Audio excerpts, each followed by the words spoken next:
ఇప్పుడు మనం శ్రీ పరాభావనామ సంవత్సరములో ఉన్నాము.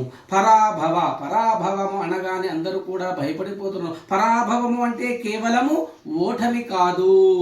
పర అంటే బయట ఉన్నతమైనది, అలాగే అభవ అంటే లయమైనది. మనలోని అహంకారాలను, ద్వేషము, లోభము, మోహము ఇవన్నిటినీ కూడా హరించజేయడానికి గొప్పగా ఉపయోగపడేటువంటి సంవత్సరము పరాభావనామ సంవత్సరము.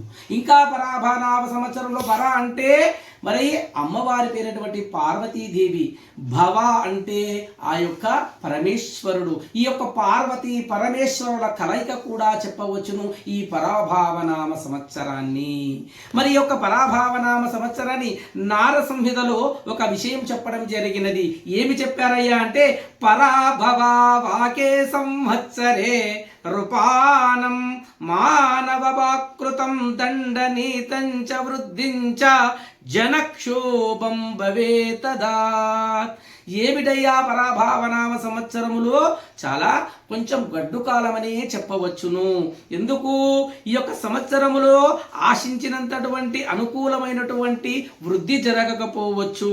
ఈ సంవత్సరంలో కూడా మనలోని తప్పులను వెతికి తీసివేయడానికి ఎక్కువగా ఇంపార్టెన్స్ ఇవ్వాలా. ఇది కరెక్షన్ ఇవ్వరుగా చెప్పవచ్చును. మనలోనూ ఉన్నటువంటి లోపాలను అన్నిటిని కూడా తెలుసుకొని వాటికి మనము అది స్వస్తి పలకడానికి ఎక్కువగా ఉపయోగపడుతుంది ఈ యొక్క పరాభావనామ సంవత్సరంలో.